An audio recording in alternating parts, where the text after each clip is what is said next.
më, kam kënaqësinë tani të ftoj për fjalën e tij përshëndetëse shkëlqësinë e tij zotin Edi Rama, kryeministri i Shqipërisë, në drejtimin e të cilit vendi po punon për të çuar përpara reforma dhe procesin e integrimit në Bashkimin Evropian.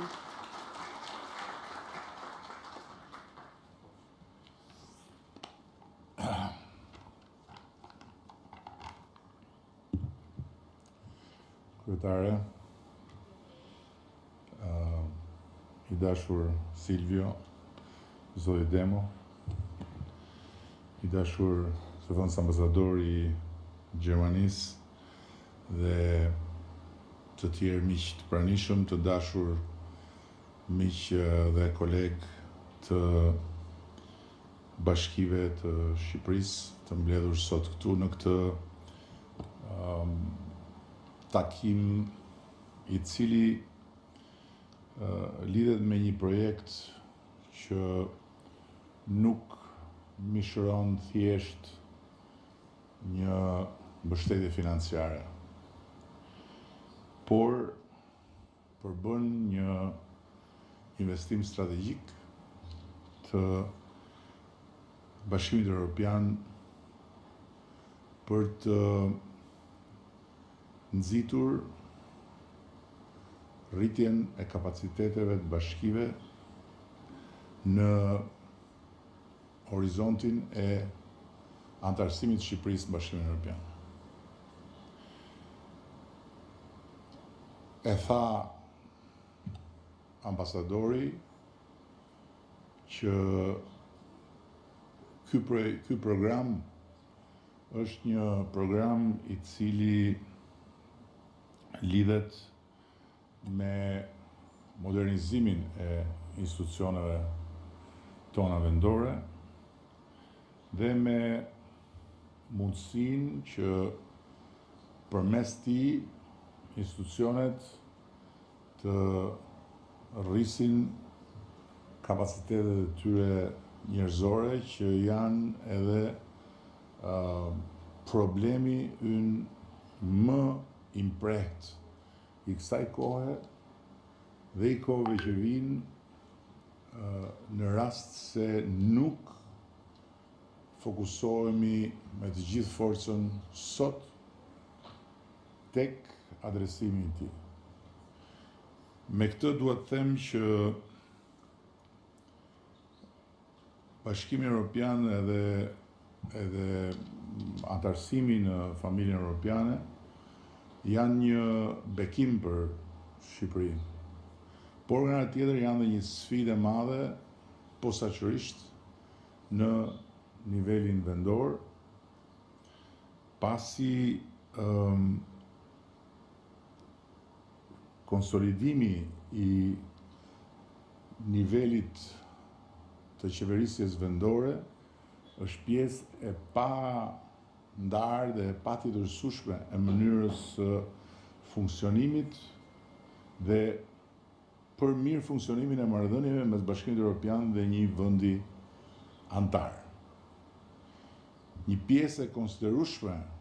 e mbështetjes evropiane për vendet anëtare lidhet me mbështetjen në nivelin vendor.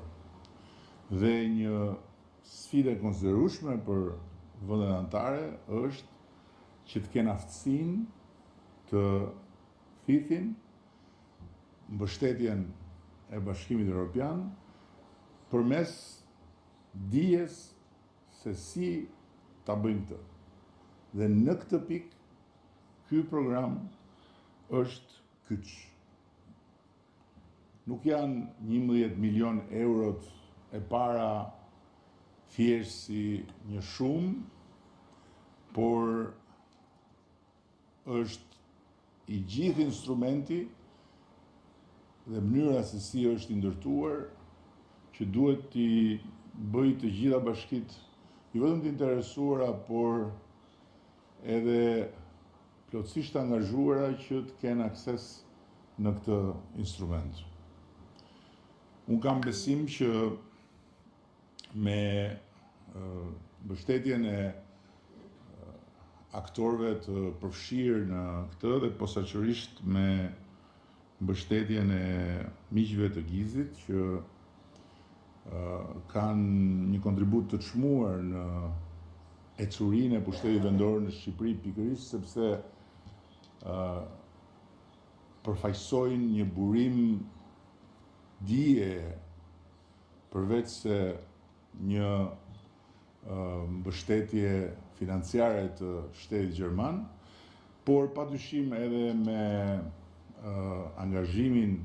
në vetë parë të ministrit të pushtetit vendor, i cili vjen nga një eksperiencë shumë e suksesshme si kryetar bashkie, ne do të mund të bëjmë më të mirën dhe të nxjerrim nga ky potencial maksimumin e mundshëm për të gjitha bashkitë tona. Dhe në fund duhet ta mbyll me komponentin i cili është gjithmonë më strategjik në qeverisjet e vendeve dhe që ka një peshë shumë të madhe në qeverisjen qendrore, por që për arsye që për mua janë të kuptueshme ose dhe tjera që mbase unë nuk jam gjendje t'i kuptoj, në nivelin vendor është një komponent shumë i dobët. Dhe ky është digitalizimi. Kemi një diferencë të papranueshme dhe të pajustifikueshme mes peshës që ka digitalizimi në nivelin qendror dhe në shërbimet publike qendrore dhe peshës që ka në nivelin vendor dhe në shërbimet vendore. Arsyet e thash, disa mbase i kuptoj, të tjera mbase nuk i kuptoj, por kemi folur gjëre gjatë me ministrin dhe njëkohësisht do të flasim edhe me përfaqësinë e Bashkimit Evropian, do flasim edhe me partnerët gjermanë edhe me të tjerë, megjithëse sorry to say this, partnerët gjermanë në digitalizim janë brava nesh, për të akoma punojnë me faks nëpër ministrinë në Gjermani, e dini apo? Fax machine. Dhe do gjejmë për te shakas, që në këtë rast është shumë më shumë se gjysma e vërtetës, do gjejmë mënyrën për të adresuar këtë problem të digitalizimit. Dhe duke ju drejtuar drejt për drejti kryetarët bashkive këtu, unë u them bëni më të mirën që ta përdorni këtë projekt jo si një mundësi financimi, por si një mundësi pikërisht për të krijuar një eksperiencë, për të fuqizuar kapitalin njerëzor, për të përgatitur brenda bashkive akoma më mirë ato bërthamat e vogla që keni filluar të ngrini në funksion të projekteve dhe të financimeve nga Bashkimi Evropian. Në këtë aspekt, ky projekt është i pazëvendësueshëm. Ju falenderoj shumë për ardhjen deri këtu, ju falenderoj shumë për vëmendjen dhe bashkohem me